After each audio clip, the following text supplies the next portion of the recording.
After the second period, with Pittsburgh up 85-0 on Ottawa, I'm like, it's not going to be a comeback. I'm going to watch the double IHF gold medal game. Maybe I've been wrong. So I watched it. I watched the third. I watched the overtime. I sighed at the end of the overtime.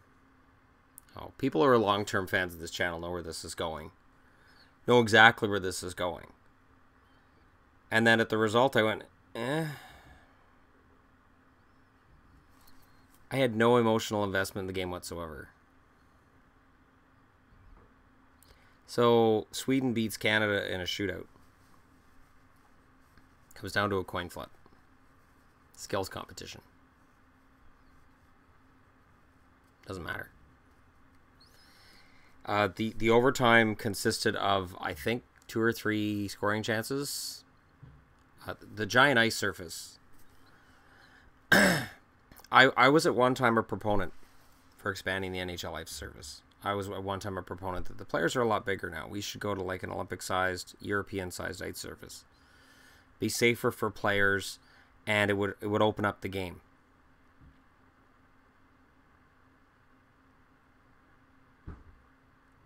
It makes for slow hockey. For me. And I say that as a Canadian who doesn't like CFL football compared to NFL football. I like the smaller field in the NFL more than the bigger field in the CFL. The difference is the bigger field in the CFL creates really high scoring, back and forth, shootout type football. The bigger ice surface allows for better defense. Those point shots are further out from the net. Pickard played well. Lundqvist played well. Lundqvist wins the shootout because he's Henrik Lundqvist. Of course he wins the shootout. And Canada comes out of it with a bronze for the first time in a long while. They'd won back-to-back golds. They haven't won 3 golds in a row in quite some time. And, I don't know, good series for O'Reilly, good showing for McKinnon.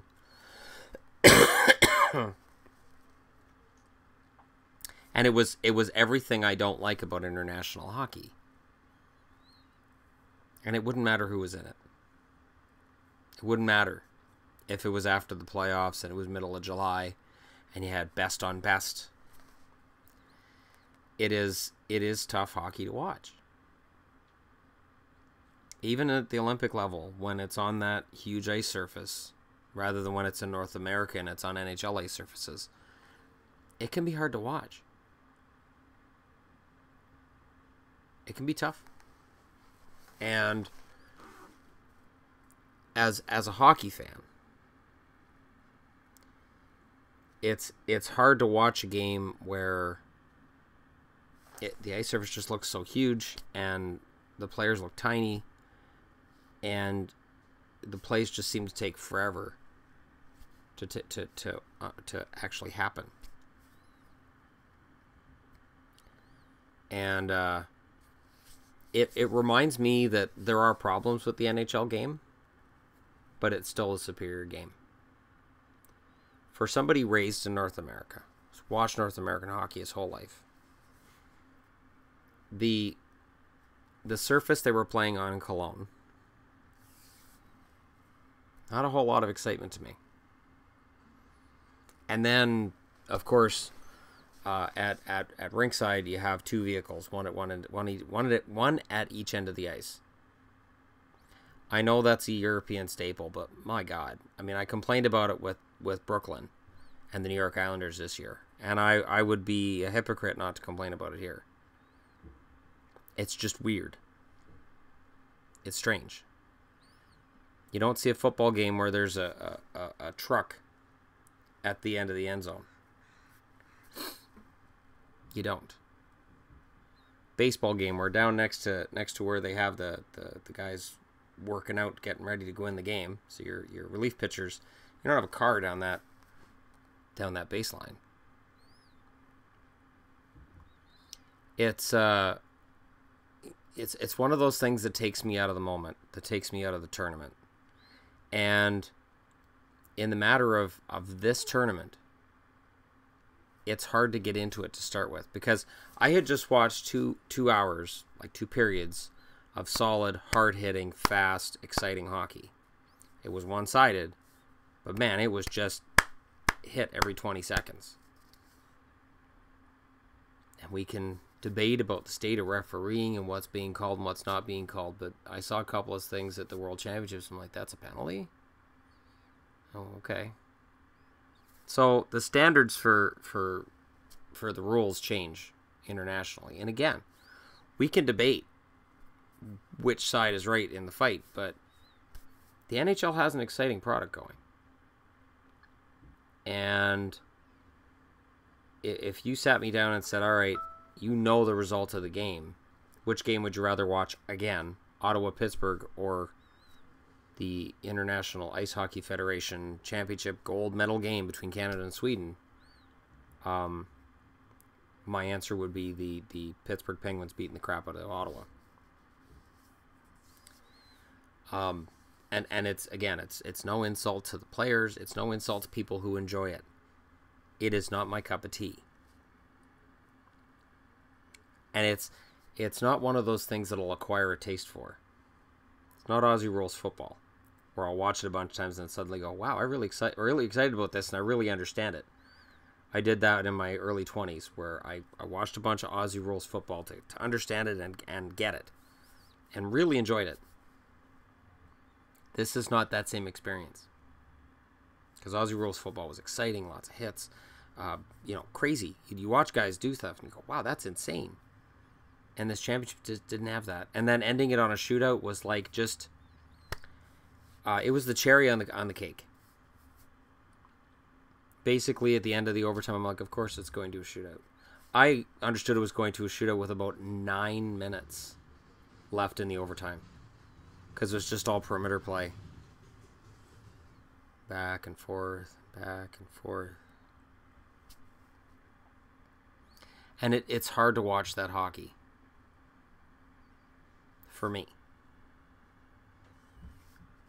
So, now the Memorial Cup's on. We'll watch the Memorial Cup. I may be the hockey guy. I may enjoy hockey quite a bit. And I do.